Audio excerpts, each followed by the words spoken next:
Selamat malam Bapak Ibu dan Saudara yang dikasihi dalam Tuhan Yesus. Kita bertemu lagi dalam renungan malam di Selasa ini, dan kita akan berdoa untuk memohon bimbingan Roh Kudus Tuhan. Mari berdoa. Bapa, terima kasih Tuhan masih mengizinkan kami untuk melewati berbagai aktivitas kami dari pagi hingga malam hari ini.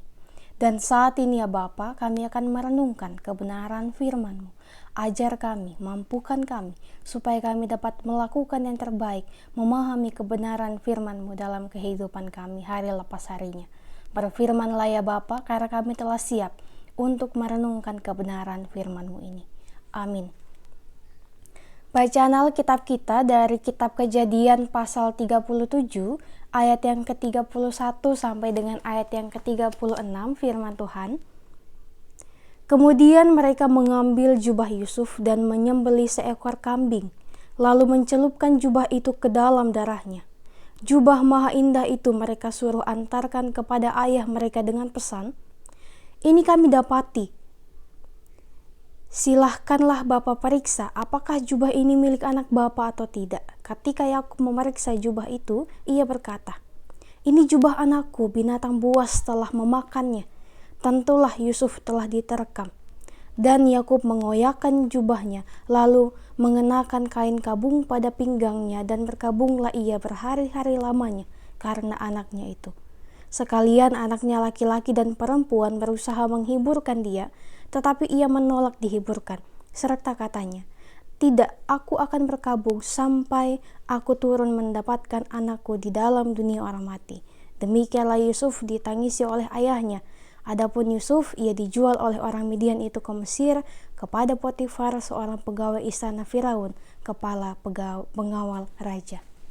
Demikian firman Tuhan yang telah kita baca bersama-sama. Terpujilah Kristus, haleluya. Salam sejahtera Bapak Ibu dan Saudara yang dikasihi dalam Tuhan Yesus. Dalam perenungan firman Tuhan di malam hari ini, kita telah tiba pada akhir dari pasal 37 yang bercerita mengenai kisah Yusuf dan juga keluarganya.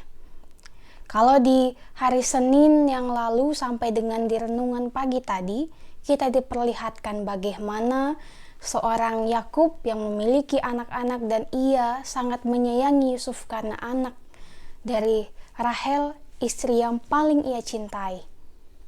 Dan ia sangat-sangat menyayangi anak-anaknya, terutama menyayangi Yusuf. Dan kita melihat bagaimana kisah Yusuf sebagai tokoh utama dalam cerita ini. Ia diperlihatkan bahwa ia mengalami kisah yang sangat-sangat menyedihkan. Ia harus dibenci oleh kakak-kakaknya, karena kakak-kakaknya merasa iri terhadap ia. Dan juga pada akhirnya kita melihat bahwa kakak-kakak dari Yusuf ini merencanakan pembunuhan terhadap Yusuf. Dan Yusuf pun dimasukkan ke dalam sumur, hendak dibunuh. Tetapi kemudian ia dijual kepada orang-orang yang akan dibawa ke Mesir. Jikalau menjadi Yusuf, tentu melewati jalan hidup yang demikian, melewati pencobaan hidup yang demikian, pasti kita akan merasa trauma, akan merasa sakit hati, akan merasa bersedih yang sungguh sangat luar biasa. Bahkan kakak-kakaknya membuat suatu kebohongan terhadap ayahnya, mengatakan bahwa Yusuf telah diterkam oleh binatang buas. Padahal sesungguhnya mereka menjual Yusuf menjadi budak di tanah Mesir. Bapak, Ibu, dan Saudaraku yang dikasihi Tuhan, sungguh sangat luar biasa tekanan batin dan juga penderitaan yang dialami oleh Yusuf. Namun, apakah ia menyerah? Apakah lantas ia berkabung? Jawabannya adalah tentu tidak. Kalau kita melihat jauh ke depan mengenai kisah Yusuf ini, ia tetap tabah menjalankan setiap tugas dan tanggung jawabnya sebagai budak. Walaupun ia harus mengalami banyak sekali tantangan dan juga cobaan, Tetapi ia tetap berdoa kepada Tuhan. Ketika ia berada di dalam penjara pun, ketika ia difitnah oleh istri Potifar, apa yang ia lakukan? Ia kemudian tetap berdoa kepada Tuhan. Akhirnya ia menjadi sosok teladan yang baik. Ia diangkat menjadi kepala penjara. Dan kemudian kita lihat pada akhirnya ia menjadi penguasa di Mesir. Inilah contoh salah seorang yang mau berjuang dalam hidupnya sehingga ia dapat menjadi pemimpin. Pemimpin yang sungguh luar biasa. Dengan perjuangan yang begitu luar biasa ia alami, ia kemudian mendapatkan kelegaan, kebahagiaan. Ini juga menandakan kepada kita bahwa ternyata kita tidak selamanya akan merasakan duka terus. Tidak selamanya kita akan selalu berada dalam kesedihan. Pasti ada waktunya kita berbahagia, kita bersuka cita. Entah itu karena kita telah berkumpul bersama dengan keluarga kita, mungkin ketika kita telah capek-capeknya bekerja, ketika sampai di rumah kita melihat anak-anak, istri, suami, dan keluarga lainnya, kita menjadi kembali bahagia lagi, kita menjadi kembali semangat lagi, karena kita punya acuan. Kita ingin membahagiakan keluarga kita, ingin membahagiakan orang tua kita, maka kita harus berjuang. Bahkan untuk membahagiakan diri sendiri, kita pun harus berjuang. Untuk itu Bapak, Ibu, dan Saudaraku yang dikasihi Tuhan, Yusuf yang sangat tabah dan tidak menyalahkan siapapun. Ia selalu mengandalkan Tuhan, walaupun sedih, walaupun sulit, tapi ia tetap berusaha untuk tegar menghadapi segala sesuatunya karena ia percaya bahwa apa yang telah dinyatakan Tuhan dalam mimpinya yang akan mengangkat ia menjadi sebagai pemimpin dan juga penguasa akan benar-benar terjadi. Tetapi ia pun tetap rendah hati walaupun mungkin saja ia telah diperlihatkan dalam mimpinya bahwa ia akan menjadi penguasa. Itu tidak membuat ia menjadi sombong, menjadi pribadi yang angkuh. Tetapi ia malah menjadi sosok yang sangat luar biasa rendah hatinya, sangat menyayangi keluarganya walaupun ia telah diperlakukan demikian, tetapi ia tetap menyayangi kakaknya, bahkan menyayangi ayahnya.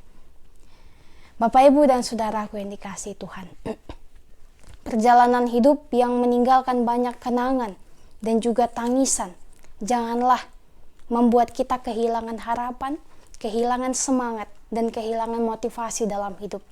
Mari belajar memaknai setiap masalah, setiap pergumulan yang kita hadapi adalah sebagai cara Tuhan untuk membentuk kita, untuk menjadikan kita pribadi yang lebih kuat lagi, menjadikan kita sosok sebagai pemimpin dalam kehidupan kita pribadi, pemimpin dalam keluarga kita, bahkan menjadi pemimpin dalam kehidupan ini. Yang senantiasa mau berharap kepada Tuhan, yang mau senantiasa mengandalkan hikmat dari Tuhan. Karena hanya Tuhanlah yang akan menopang dan juga melindungi bahkan menolong kehidupan kita. Oleh sebab itu Bapak, Ibu, dan Saudaraku, mari percaya. Seberat apapun pergumulan kehidupan kita, ada Tuhan yang akan senantiasa menolong bahkan menyertai kita. Sehingga janganlah hilang pengharapan, janganlah bersedih terlalu lama. Semangatlah untuk mengerjakan segala sesuatunya dengan penuh kesungguhan hati dan juga mengerjakan segala sesuatunya dengan senantiasa mengandalkan Tuhan dan mengingat kebaikan Tuhan dalam kehidupan kita. Terpujilah Kristus melalui kebenaran firman Tuhan di malam hari ini. Amin.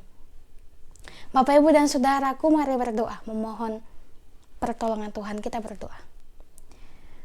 Ya Bapa, Allah kami, Allah yang penuh dengan kasih setia, Allah yang senantiasa menolong kehidupan kami. Di tengah-tengah ketidaksetiaan kami, Engkau tetap setia, menjaga dan juga melindungi kami. Kami bersyukur kami boleh melewati hari ini dari pagi, siang, sore, malam. Kami boleh beraktivitas dalam pekerjaan, pendidikan. Setiap apa yang kami usahakan, setiap apa yang kami rencanakan dan kami lakukan di hari ini, Tuhan boleh menolong kami.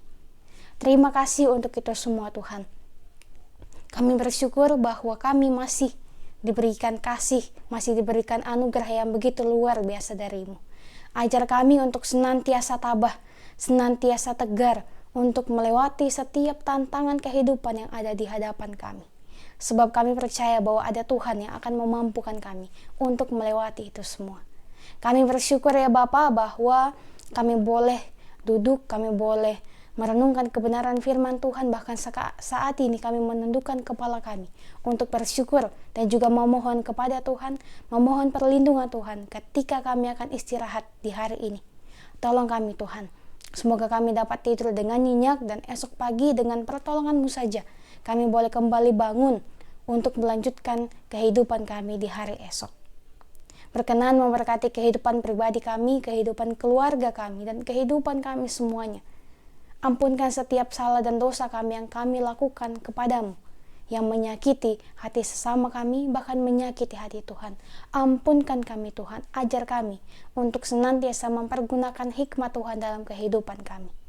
Ya Tuhan, ini kami, ini mohon hati kami, ini syukur kami. Di dalam nama Tuhan Yesus kami telah berdoa dan mengucap syukur hanya kepada Bapa di surga. Amin.